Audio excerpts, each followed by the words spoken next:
Assalamualaikum warahmatullahi wabarakatuh.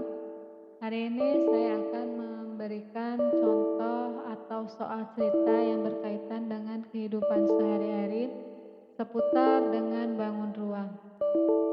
Contoh yang pertama adalah Tono mempunyai sebuah akuarium dengan panjang 1 meter, lebar 4 cm, dan tinggi 35 cm. Yang ditanya, berapa liter air yang dapat diisikan ke dalam akuarium tersebut? Yang B, jika Tono ingin mengisi air di akuarium tersebut menggunakan ember dengan kapasitas 10 liter, berapa kali dia harus mengisi air di ember tersebut? Dari ember. Penyelesaiannya berarti kita mencari volume dari akuarium tersebut, berarti panjang akuarium atau P 1 meter. Nah, karena soal di sini berbeda satuan, kita samakan satuannya dan sesuaikan dengan apa yang diminta. Karena yang di sini yang diminta adalah liter, liter itu identik dengan desimeter pangkat 3, maka sebaiknya kita mengubah satuannya ke dalam desimeter. Sehingga 1 meter itu sama dengan 10 desimeter. Kemudian lebar akuarium atau L 40 cm kita ubah ke desimeter jadi 4 desimeter. Kemudian tinggi akuarium atau T itu 35 cm sama dengan 3,5 desimeter. Yang ditanya A, berapa liter air yang dapat diisikan ke dalam akuarium tersebut? Yang B, jika Tono ingin mengisi air di akuarium tersebut menggunakan ember dengan kapasitas 10 liter, berapa kali dia harus mengisikan air di ember? Nah, jawab pertama kali kita adalah mencari volume akuarium. Berarti volume akuarium adalah dari balok, maka rumusnya adalah panjang kali lebar kali tinggi. Kita masukkan panjangnya 10 desimeter, lebarnya 4 desimeter, dan tingginya 3,5 desimeter. Hasilnya adalah 140 desimeter pangkat 3 atau 140 liter. Maka volume akuarium sebanyak 140 liter. Nah, kemudian berapa kali si Tono mengisi air di akuarium tersebut? Berarti banyak volume dibagi volume ember tersebut. Di ember tadi kapasitasnya 10 liter, maka 140 liter dibagi 10 liter sama dengan 14 kali. Jadi Tono 14 kali mengambil air agar akuariumnya penuh. Nah, begitu cara penyelesaian yang pertama.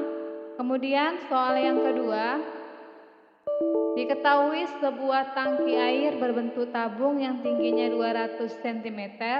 Tabung tersebut dapat menampung air sampai penuh sebanyak 1570 liter. Jika diketahui Pi adalah 3,14, hitunglah panjang jari-jari alasnya. Penyelesaiannya kita buat diketahui tinggi tabung atau T 200 cm. Seperti soal sebelumnya, karena di sini satuannya liter, maka kita samakan yaitu mengubah menjadi 20 desimeter. Kemudian volume tabung sama dengan 1570 liter sama dengan 1570 desimeter pangkat 3. Kemudian V-nya adalah 3,14. Ditanya panjang jari-jari tabung atau R. Kita masukkan volume tabung, rumusnya adalah VR kuadrat kali T. Berarti volume tabungnya kita masukkan 1570 desimeter pangkat 3. V-nya tadi 3,14, R-nya ditanya maka R kuadrat, sedangkan T-nya adalah 20 desimeter.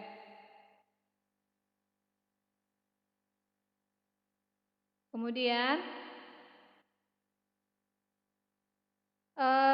kita buat jadi 3,14 dikali 20 jadi 62,8 desimeter kali R kuadrat.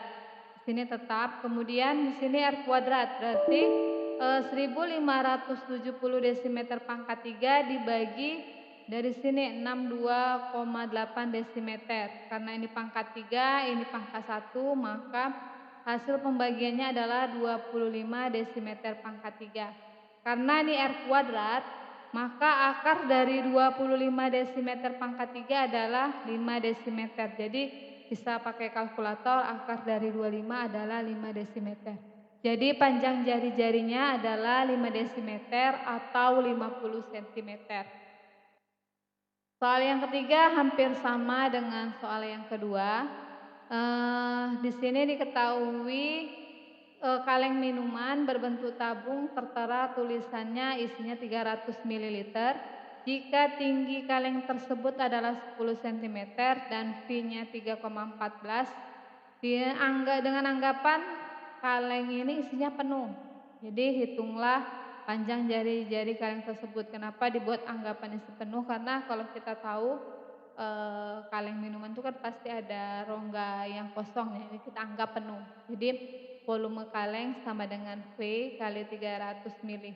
Nah, tadi kalau liter itu dalam satuan desimeter pangkat 3, maka kalau mililiter itu berarti sentimeter pangkat 3. Jadi kita ubah dalam bentuk sentimeter, jadi 300 sentimeter pangkat 3.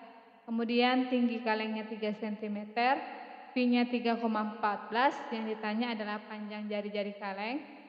Seperti tadi, volume tabung sama dengan VR kuadrat kali T. Berarti V-nya 3,14, R kuadratnya ditanya jadi R kuadrat, T-nya 10 cm, ini 300 cm pangkat 3. Maka 300 cm pangkat 3 dibagi 31,4 cm, hasilnya adalah 9,554 cm pangkat 2. Nah, ini bisa pakai kalkulator kita hitung berapa akar dari 9,554, ambil 2 di belakang koma menjadi 3,09 cm. Jadi panjang jari-jari kaleng adalah 3,09 cm. Demikian penjelasan tentang masalah atau soal cerita yang berkaitan dengan bangun rumah.